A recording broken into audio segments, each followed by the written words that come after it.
Well, we can speak to Omar Samad, who's a former Afghan diplomat and a non-resident senior fellow at the Atlantic Council. Omar joins us from Washington. Omar, welcome to the program. Things appear to get more serious almost every day in Afghanistan. I mean, what about the move now on these three cities? What do you make of it? Yes, the focus is on these three provinces in the three capital cities of Herat, Lashkargah, and Kandahar. But the reality is that there are at least a dozen other fighting fronts that are flaring up across Afghanistan. So there's less attention given to those. And I think that this may be part of a Taliban tactic to disperse the attention of the Afghan security forces, to disperse and also create some kind of confusion, whether it's with ground forces and air support. So there's talk of American B-52s coming into action. Yes, B-52s have been seen, but the latest from Washington is that the Pentagon is not confirming or denying whether the B-52s have actually dropped bombs or used any means to attack targets on the ground, because it's very difficult to do so from high altitude, especially as your report said, around cities with large populations. Yeah, exactly correct, right? Because in cities, the Americans can't drop those bombs. And also there are reports that the Taliban and their fighters have taken up residence in people's homes, which will obviously make it more difficult for Afghan government forces.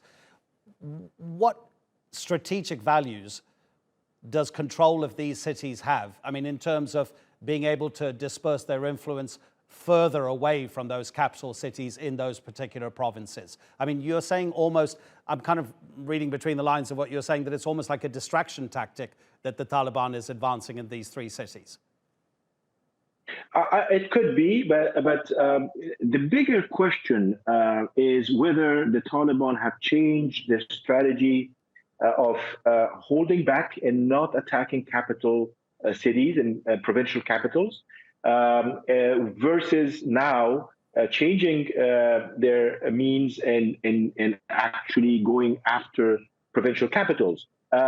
If that is the case, then that means that the Taliban have decided, for whatever reason, to go ahead. And one also has to look at what's happening on the other side. On the other side, you have Kabul, and President Ghani himself, over the last few days, on several occasions, sort of calling on all reserves and all patriotic forces and all militias and all former mujahideen and to mobilize and help the Afghan security forces fight the Taliban.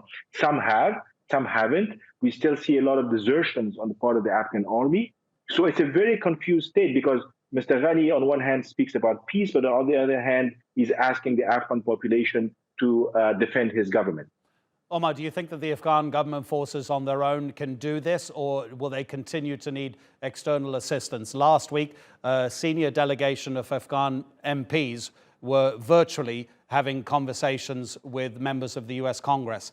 One of those Afghan MPs told the Americans, he said, 1/3 of our air force is grounded because they haven't got the parts for those aircraft to fly. We don't have laser-guided munitions because as you were withdrawing, you and other NATO forces, you didn't replenish those laser-guided missiles. Obviously, the laser is important to pinpoint your opponent rather than hit a civilian. So in terms of the Afghan government forces' capability, is it still there?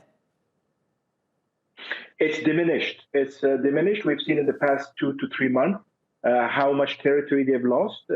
Obviously, the Taliban have held back on, as we talked earlier, about attacking large civilian population centers and capital cities. But I think that this is why the government is now relying on militias as well as civil defense forces to shore up the defenses. But it's not easy. I mean, the Taliban have a lot of experience fighting over 20 years. These are people who've been sitting at home for 20 years, or running businesses, or sitting in offices, or making money in one way or the other. So it's going to be very difficult for them to go back and start fighting. The sad part is that there's very little talk about peace, and there's very little talk about negotiations and maybe aiming for a reduction in violence. And the whole focus on all sides now is who can now beat the other side, and wage war. And the Americans, obviously, everybody's on the Kabul side, they're still waiting to see if America is going to come back. I'm not sure if America is in a position to come back. This is not a game where you leave one day and you come back the next day. It's a very different situation. So overall, it's very tense, it's tenuous, it's fragile, and it doesn't look good for the government. But at the same time, the Taliban have to have a strategy, in my opinion, for peace as well. And they need to stop at some point in order to be able to sit down at the negotiating table. Omar, really appreciate the analysis. Thank you so much indeed. Omar Samad speaking to us from Washington.